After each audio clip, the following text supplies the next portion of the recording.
I thought it was a gracious speech. And I thought also Jeremy Hunt's speech earlier was very gracious, saying that the great thing is that we're having an election that is not, as it is in many countries around the world, marred by, incredible violence and intimidation, although there has been some of that, I should say.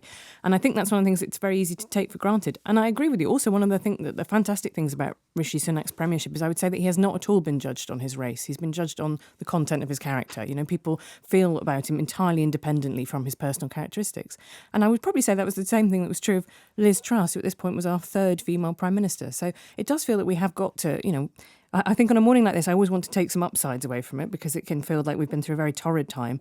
But, there are some very positive signs about where Britain is. Yeah, and Ian, he said it was one of the remarkable things about this country is just how unremarkable that his two daughters should light Diwali candles. And it's true, it's not that it went unremarked. It's not that it was a big event. It's exactly that we've got to a place of the country where there wasn't really a great deal of commentary because people thought that that's the sort of thing you can do. Yeah, and when the Reform candidates came out with it, or the organisers did, people were appalled. So that is all very positive.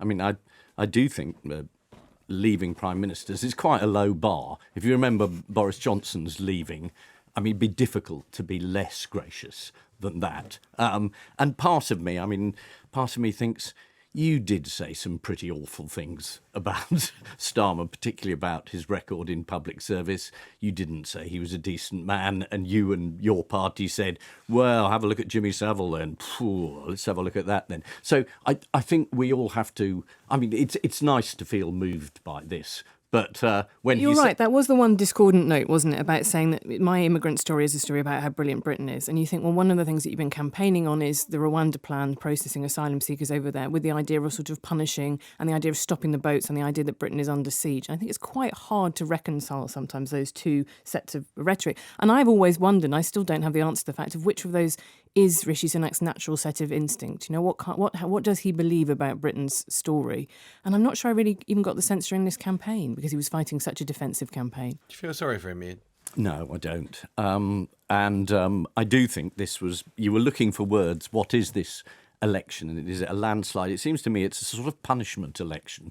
The British people have decided to get the Tories out, and it doesn't matter who they're going to vote for. I mean, beneath the polling data, I think that was it. And when I was watching Rees-Mogg, I thought, well, you said Vox Populi, Vox Dei. Here they are. You're out. This isn't a time for sympathy.